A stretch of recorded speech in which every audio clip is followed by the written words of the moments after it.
Let's get an update now on the Democrat social spending plan. Still a bit of a work in progress at this point. Now it appears paid leave back on the table. We're going to go to Washington, D.C. right now, where Elon Moy joins us with the latest. Good morning. Good morning, Andrew. Paid leave is back in Democrats' social spending package after intense pressure from activists and some well-known companies. The updated text of the bill in the House was released yesterday, and it includes 4 weeks of paid family or medical leave. It starts in 2024, and it's estimated to cost about $200 billion. In a statement, the Democratic Women's Caucus said the proposal is critical to ensuring millions of women can address their care needs and return to the workforce, adding billions of dollars to our economy. Now, businesses large and small joined in this effort as well to restore paid leave. Some of the big names include Diageo, Salesforce, Pinterest, and Stitch Fix. Liz Meyerdirk is the CEO of the Pill Club, an online women's health startup with 400 employees. She said these benefits can help businesses attract workers in a tight labor market.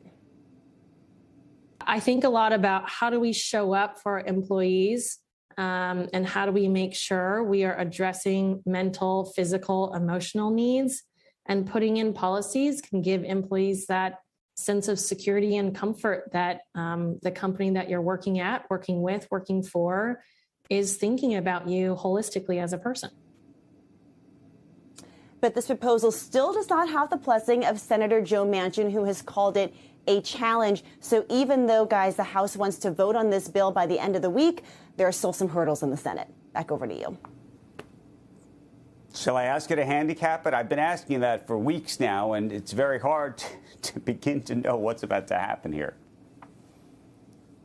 Yeah, I think that the reconciliation package, the social spending package, those negotiations likely drag out, if not through Thanksgiving, then perhaps even through Christmas. The infrastructure bill, my bet would be that there is pressure to decouple that vote and for the House to go ahead and vote on that and be able to send it to the president's desk.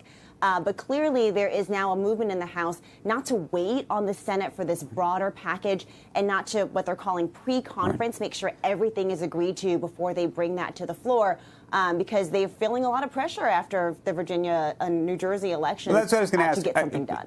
What's that feel when you say that there's this pressure? What does that feel like on the ground when you talk to folks when they look at the Glenn Youngkin win? What's the true takeaway? Do you really feel like there's a sense that they've got to move now? Well, I think the biggest sense is that they should have done something earlier, right? And so now they're playing a little bit of catch up and wondering what can they do to sort of make up for the fact that they didn't move earlier. President Biden said it himself, that they should have voted on some of this, at least part of this package before the election. Maybe that could have made a difference. Right. We heard that as well. But you think the takeaway they're taking is that they just represents Virginia. But you're suggesting the takeaway that they're taking away from this is more about the inaction as opposed to the underlying policy. Meaning that's what I was trying to understand in terms of the lesson, to the extent there's a lesson in this that's being absorbed.